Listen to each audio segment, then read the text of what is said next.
The accounting happened first. Okafori's final report to the assembly was 17 pages long. It was not written in the language of grievance or accusation. It was written in the language of specifications and outcomes, the language Okafori spoke as naturally as breathing. It described, in precise and neutral terms, what the Velkarath coalition had done to Earth 10,000 years ago, cross-referenced against every verifiable record that humanity had kept, and then set those facts against what the campaign of the last 3 months had produced. The Draven had lost 41 ships. They had lost power generation capacity equivalent to what ran 2 of their 6 star systems for 6 months. They had lost 7 communication hubs. They had lost, through the 3 coordinates exchange that Yael Morrow had forwarded as a counterproposal, access to 3 key fuel processing facilities that would take an estimated 4 years to rebuild. They were not destroyed. Okafori had been asked, many times in the last 3 months, why not? Why not finish it? They had voted 376 to 11. Why not hold them to a standard equal to the one they had applied to humanity? Her answer was always the same. It was not mercy. It was math. A species that is destroyed makes no example. A species that has lost 41 ships and 4 years of fuel processing capacity, and knows exactly why, and knows that the species who did this to them went home afterward, and turned their attention toward rebuilding. That species sits with what it has learned for a very long time, long enough for the lesson to travel, long enough for other species in this galaxy to look at the math and understand the new calculation. The Velkarath coalition had spent 6 months destroying Earth. Humanity had spent 3 months making a point. The point, written in Okafori's flat, precise language, was this: we know everything about you. We have always known. We took what we came for. We are done with you now. Do not make us come back. The assembly, which had been trying to mediate for 3 months, received the report and held sessions about it for 6 days. The Thresh, predictably, were the most thoughtful in their response. The Kari said very little. The Draven delegation to the assembly was reduced to 4 members after 2 of them quietly left without filing proper departure paperwork, a protocol violation that the assembly noted and did not pursue. Yael Morrow attended the final assembly session on the matter and said almost nothing. She sat in the human delegation section and she listened and she watched faces. When she was given the floor for closing remarks, she said 2 sentences. We appreciate the assembly's efforts toward resolution. We consider the matter concluded. She left before the applause-equivalent customs of the various species in the room had finished. Outside in the corridor, alone for the first time in what felt like weeks, she leaned her back against the wall and closed her eyes. She stood like that for exactly 63 seconds. She had counted. Then she opened her eyes. She straightened her jacket. She went to find a transport to Earth. The descent through the atmosphere was the part no one had been prepared for. They had prepared for it practically. There were protocols: the orbital approach, the atmospheric insertion angle, the heat shields, the specific landing site in the valley where the 16th Fleet's people had been working for 4 months. Ashvale had run the logistics himself, the way he always ran logistics, personally, precisely, without delegating the parts he thought were most likely to go wrong. None of that preparation touched what it was actually like. The ship entered the upper atmosphere and it shook. Not violently, but noticeably, the way ships don't shake in space. And the sound changed, because there was air now. Air outside the hull, the first air any of them had moved through. The atmospheric composition readings on the screen said, breathable, altered from historical baseline. Not by much. 10,000 years had not done as much damage to the atmosphere as the bombardment had intended, because the atmosphere was large and deep, and the bombardment had been thorough but not infinite. Ashvale watched the descent screen, and he did not hold on to anything. He felt the gravity. Not ship gravity. They had always had ship gravity. The ship's systems maintained a constant field. But this was different, and he could feel the difference, though he could not have explained how. It was the gravity of a planet. It was the gravity that had pulled his species into shape over millions of years, and that they had been outside of for 10,000. It pulled the same. It felt like nothing different. He had expected it to feel different. It just felt like gravity. He did not know why that made his throat tighten. They sat down in the valley. The valley was approximately 12 kilometers long and 4 wide. nestled between geological formations that had sheltered it from the worst of the bombardment's long aftermath. The floor of the valley was gray-brown, rocky, covered in the fine ash-silicate mix that covered most of the planet's surface. Along the northern edge, where a persistent groundwater source had been confirmed by Wren's team, the green was. It was not lush. It was not what any of the image archives said a field of plants should look like. It was low and sparse and tough, dark green, almost gray-green, covering the rock in patches rather than a continuous layer. The plants were small. None of them rose more than knee-height.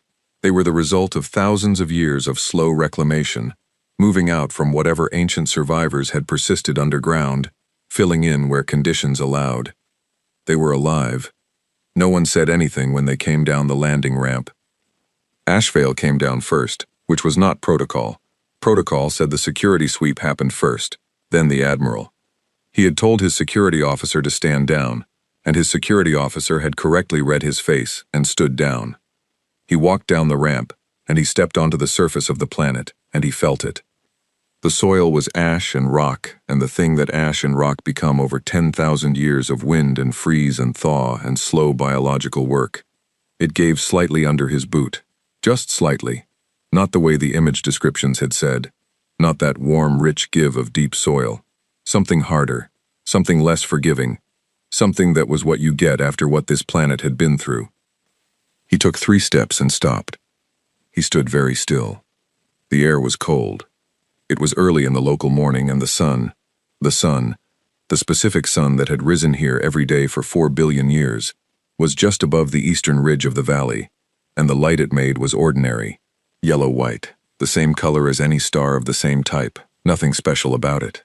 He had been looking at stars through hull glass and display screens his whole life. He had never had one shine on his face before. He stood in it. The wind moved. It was real wind, not a ventilation system, not a temperature circulation fan, but the movement of air over a surface for no reason except that warm and cold met, and the physics of it made the air move. It was very quiet, the kind of quiet that does not happen inside a ship, where there is always the hum of engines and life support and 1,000 systems all working. The valley was quiet. No one else had come off the ramp yet. They were waiting. He had not told them to wait. They were simply waiting, in the way that people sometimes know to wait without being told. He walked toward the green. It was further than it looked. The green patches began about 200 meters from the landing site, at the base of the northern rock face where the groundwater seeped up through the rock.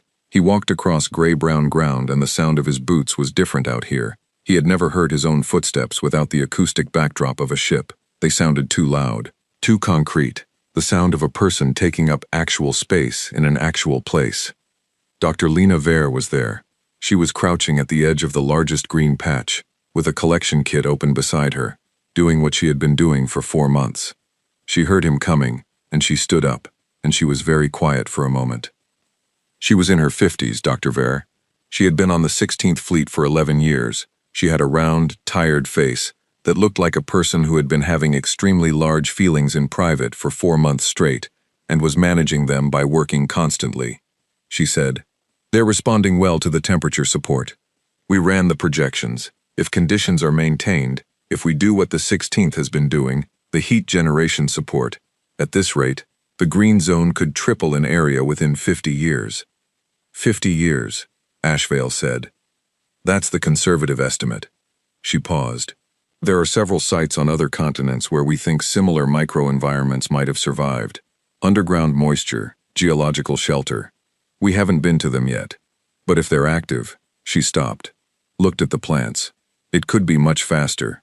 In geological terms, it could all be much faster." He crouched down beside the plants. They were close up, not beautiful in the way pictures in old databases described plants being beautiful.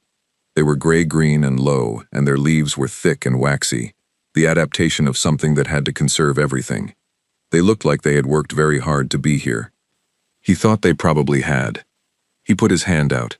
He pressed his palm flat on the ground at the edge of the green, not on the plants themselves, but on the soil beside them. The mixed ash rock organic material that had been slowly becoming something over 10,000 years. It was cold, not frozen, just cold, the way the surface of a planet is cold in early morning, before the sun gets high enough to warm it.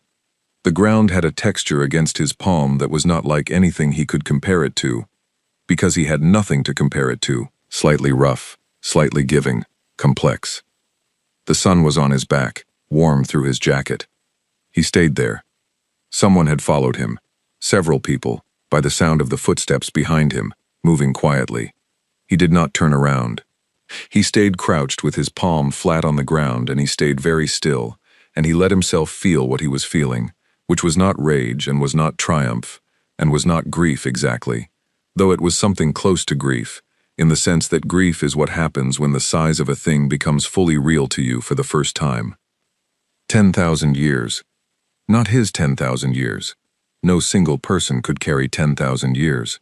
But the weight of it was in him, the inherited weight, the generational weight, the weight of every person who had carried the record and the ceremony, and the vial of ash, and the child named after a relative, who had never been born on a ship. All of it was in him the way your family is in you, not as memories you can access but as something structural, something you are made of.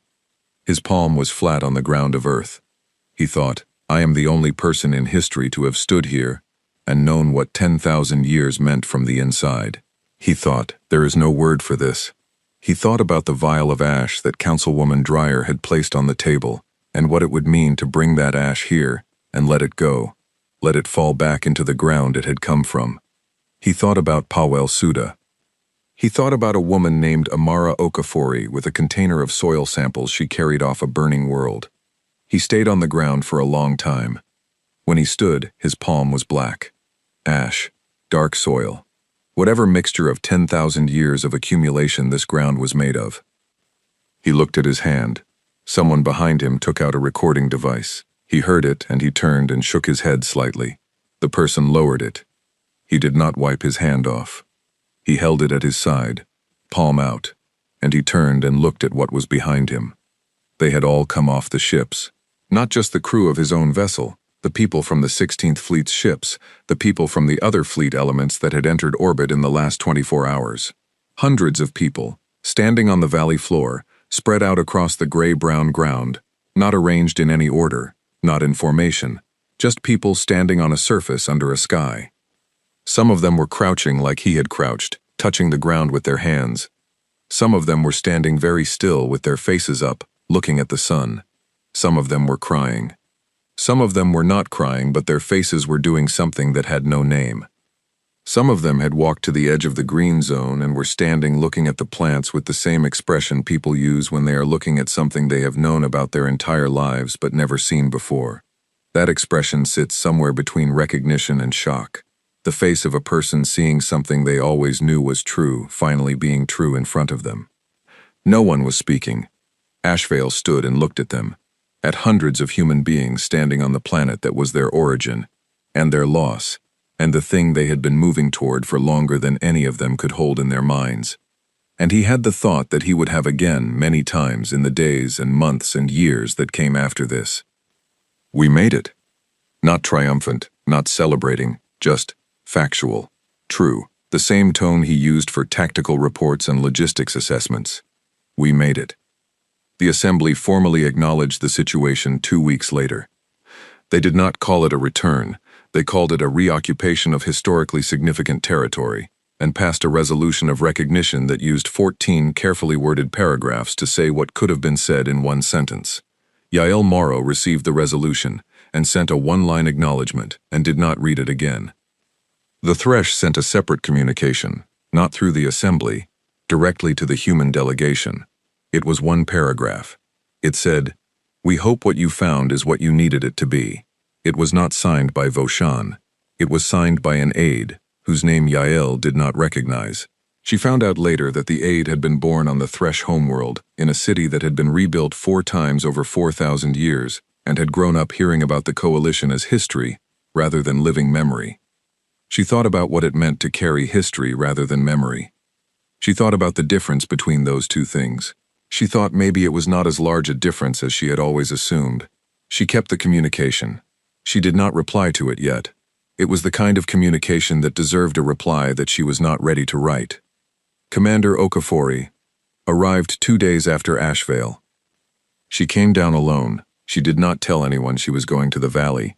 She took a small shuttle, flew it herself, landed it at the secondary site that Wren's team had established at the east end. She walked to the green zone. She stood at the edge of it for a long time. Then she sat down, not dramatically, just sat down on the ground, cross-legged, in front of the nearest cluster of plants, and she looked at them. She took off her jacket because the sun was warmer now, later in the day, and she pushed up the sleeve on her left arm. She held her wrist with the tattoo over the soil, not touching it, just held it close, the name facing down toward the ground. She stayed like that for a while. Then, she put her sleeve back down and her jacket back on, and she stood up, and she walked around the edge of the green zone, following it, learning its shape, the way it spread and thinned, and came back thicker in some places than others. She thought about soil samples, about a woman who would not leave without them. She thought, "You brought some of this back with you. Some of what you carried is here." She thought, "And now so are we." Ashvale returned to the landing site in the late afternoon. The sky was doing something he had never seen. The sun was going down, and the light was changing through colors that he had read about but never experienced. The descriptions said orange. The descriptions said gold. They were not wrong, but they were not sufficient either. They described the color but not the quality of it, the way it moved differently from the artificial lights he had grown up under, the way it seemed to come from an angle rather than from everywhere at once, the way the shadows it made were long and distinct. He sat on a rock at the edge of the landing site and he watched the sun go down. He thought about the report he needed to file, about the sequence of events that would need to happen now, the longer-term planning, the decisions about how the fleets organized around the planet, what the rebuilding looked like, what the relationship with the assembly looked like going forward, the 1,000 practical questions of what it meant to be a species returning to a home that had been destroyed and was slowly coming back. He thought about all of that. Then he let himself stop thinking about it and just watched the sun go down. The ash on his palm had dried. It was still there. He had not washed it off. He would wash it off eventually, but not yet. He looked at it. He thought about 10,000 years of people who had never done this, never sat on a rock on this planet and watched this sun go down. The people who had carried the record, the ceremony, the ash. The people who had built the ships and rebuilt the ships and rebuilt them again. The people who had run the survey for 400 years. The people who had named their children after relatives who had never stood on soil. The people who had died on the journey, of illness, of age, of the 1,000 ordinary ways that people die when they live entire lives inside ships, without seeing this. He thought about Powell Suda specifically, and he thought, "I am sorry you are not here. I am sitting on a rock watching the sun go down, and I am sorry you are not here to see it." The sun went below the ridge. The colors changed, deepening. The first stars appeared. He had seen stars his whole life, through hull glass, on display screens, close and detailed and mapped to the fraction of a degree. He knew the sky above this planet by chart. He had studied it.